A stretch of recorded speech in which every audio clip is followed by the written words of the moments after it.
Hello everyone, Justin to Gaming here. For those who don't know, Rammer, the producer of the NHL series, appeared in an interview at E3 promoting NHL 16.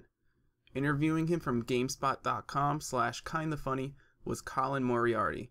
You might know him as a former IGN guy. For most of the interview, Rammer gave out the same answer every other person you would expect. It's all about the player. We want to make it fun for everyone, whether you're a hardcore player or a casual player, but little to nothing about the game itself. It wasn't until the final question of the interview where we got something interesting, not about the game, but about the future of sports gaming. Colin Moriarty asked, "How do you feel about the NHL as a future platform as opposed to a game? Will EA Sports NHL one day turn into something that is released and then consistently updated as one singular product as opposed to a yearly thing?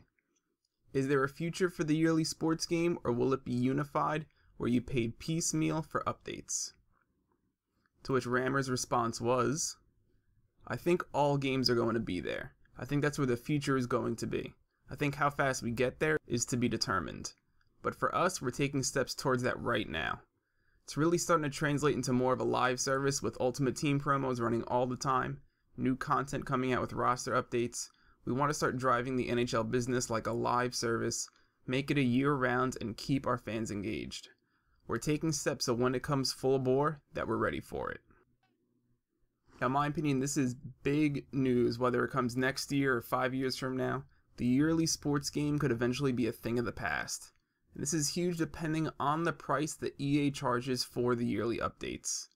Imagine a scenario where you buy an EA game for $60 American, and then for each of the next few years, you're paying, I'm making this number up off the top of my head, $40 for roster updates with some gameplay tweaks. And isn't this at times what we're paying full price for anyway? This can give EA developers 2 to 4 years to work on the next iteration of the game and really make improvements, whether it's for gameplay modes, better physics engines, game mechanics, and everything in between. As each year passes, consumers are saving $20 per year per game. And in theory, EA can split their development team up, have a small group work on the roster updates, patches, and tweaks in between, and have the rest of them focus on the next generation of sports games. By now they're going to have years to work on their craft instead of the usual 8 to 10 month cycle that we currently have.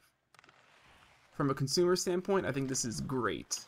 Although the high price I made up was $40, I expect EA to want a good piece of the pie, so that's why I set it up there.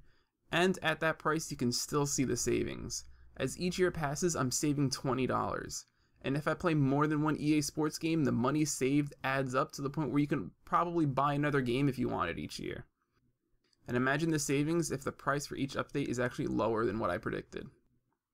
Personally, I only buy 1 or 2 games a year because that's really all I can afford. And you know one of them is going to be NHL. And although they don't always have the best games, I love the Games with Gold program because it lets me play a variety of games I otherwise would never get to play. I don't know what the PlayStation equivalent of that is, but I'm pretty sure it's just as helpful on that side. So when Rammer makes a statement that this is the future of sports games, and it's something that they're already taking steps towards, I'm looking forward to anything that helps keep my money in my pocket. Let me know what you think in the comments below. Do you like the idea of buying yearly updates? What do you think is a fair price for an update? Should EA consider a package if you own multiple EA Sports games? And how exactly would this affect game modes specifically? Would your Ultimate Teams carry over each year? What about Be a Pro? Or even GM mode? This topic really leads to a lot of interesting paths. Remember to click that like button, subscribe if I've earned it. I'll leave my contact links below. I'm Justin to Gaming, and thanks for watching.